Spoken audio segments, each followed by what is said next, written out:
शरीफ को पता नहीं क्या क्या याद आने लगा। और ऊंट की सैर, बख्तावर ने लुकमा दिया, और वो फूलों का गजरा जो तुम हमेशा लेते थे। बख्तावर शर्मा कर हंस पड़ी। दोनों कुछ देर चुप बैठे रहे।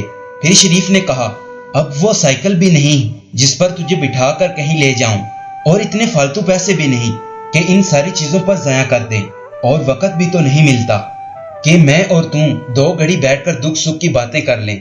शरीफ फिर उदास होने लगा। बख्तावर की आंखों में हल्की सी नमी आई। फिर वो एकदम अपने माथे पर हाथ मारते हुए बोली, मैं भी पता नहीं कहां के किससे लेकर बैठ गई। मुन्ने को दूध देना था और तूने रोटी क्यों छोड़ दी? रोटी खा, मैंने भी देखो अभी तक पानी नहीं ला कर दिया तुझे, बड़ी ही कोड़ी हो गई हूँ। वो कहते हुए दुपट्टे से आंखें रगड़ते कमरे से निकल गई।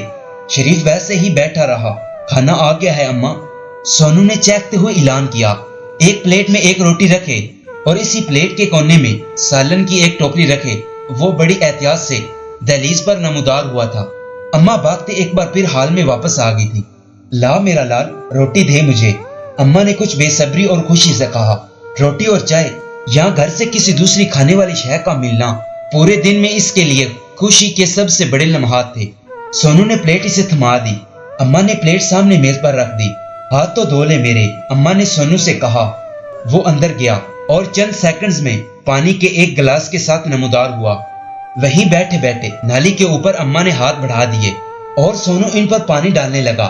चल बस कर, धुल गए हैं, अम्मा ने अपनी कमीज के एक कोने के साथ हाथों को खुश करते हुए खाने की प्लेट को उठाकर गोद में रख लिया। सोनू गिलास हाथों में लेकर दहलीज पर बैठ गया। गिलास अभी आधा भरा हुआ था। ये बाकी का पानी अम्मा खाना खाते हुए पीती थी। कितने गाहक आए हैं अम्मा? सोनू को यकदम कारोबार में दिलचस्पी पैदा हुई। अम्मा रोटी का लुकमा हाथ में पकड़े आलू के शोरमे में से गोश्त का कोई टुकड़ा ढूंढने की कोशिश कर रही थी। हफ्ते में 1 दिन घर में बड़ा गोश्त पकता था और आज वही दिन था।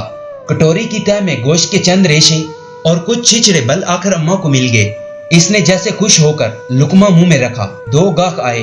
मुंह में मौजूद चंद आखिरी दांतों के साथ लुकमे को चूसने और चबाने की जद्दोजहद के दौरान इसने सोनू को बताया, मैं पैसे गिनूं? सोनू ने फौरन पेशकश की। नहीं, बेबरकती होती है, इससे रात को ही गिनेंगे जब दुकान बंद करूंगा। अम्मा ने इसे बेइख्तियार रोका। पर मेरे सामने गिनना अम्मा, मैंने देखना है। घाटा कैसे होता है? सोनू ने मासूमियत से कहा। शोरबे में मुतहरिक अम्मा की उंगलियां साकत होगी। ये फर्नीचर बरामदे में क्यों रख दिया है?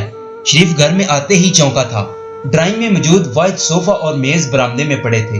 अब ये बरामदे में ही रहेगा। इसके पीछे आती बख्तावर ने इत्मीनान से कहा, क्यों ना कि मैंने बरामदे को डाइनिंग रूम बना दिया है और डाइनिंग रूम बच्चों को दे दिया है। बख्तावर ने फिर बताया, क्यों बच्चों के बिस्तर बरामदे में लगा देती, वो तो वहां भी आराम से सो सकते थे। शरीफ ने इतराज किया, लो मैं अपने बच्चों को बरामदे में सुलाऊं? मेहमान तो घंटा या 2 घंटे के लिए आते हैं, मैं इनको क्यों ना बरामदे में बिठाऊं? मेरे बच्चे रात को बरामदे में सोएं और इन्हें ठंड लग जाए तो कौन जिम्मेदार है? बख्तावर ने बुरा मानकर कहा, चल अच्छा किया है तूने, तेरा घर है, जो तू चाहे कर, महारानी है तू इस घर की।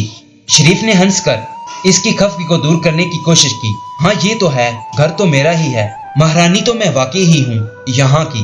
बख्तावर ने बड़े फख्र अंदाज में घर को एक नजर देखकर सोचा, अम्मा तू रोटी क्यों नहीं खा रही? इसे गुमसुम बैठे देखकर सोनू ने कहा। अम्मा जैसे हड़बड़ाकर सीधी हुई। सालन ठंडा हो गया था। सालन के ऊपर तैरती चिकनाई अब ठंडी होकर एक तह सी बना रही थी।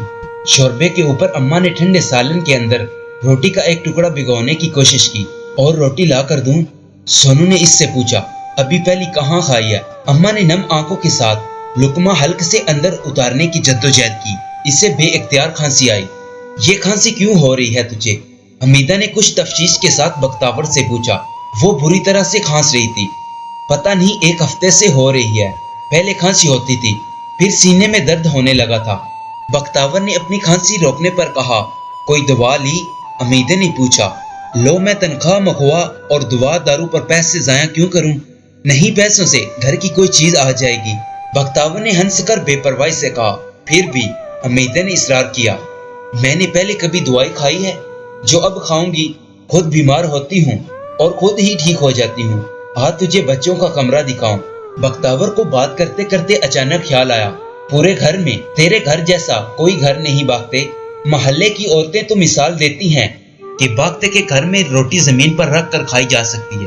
ایسی صفائی ہے تیرے گھر کی، حمیدہ نے اندر بچوں کے کمرے کی طرف جاتے ہوئے کہا۔ بختیور کھانستے ہوئے، دوپٹہ منہ پر رکھتے ہوئے فخریہ انداز میں مسکرائی تھی۔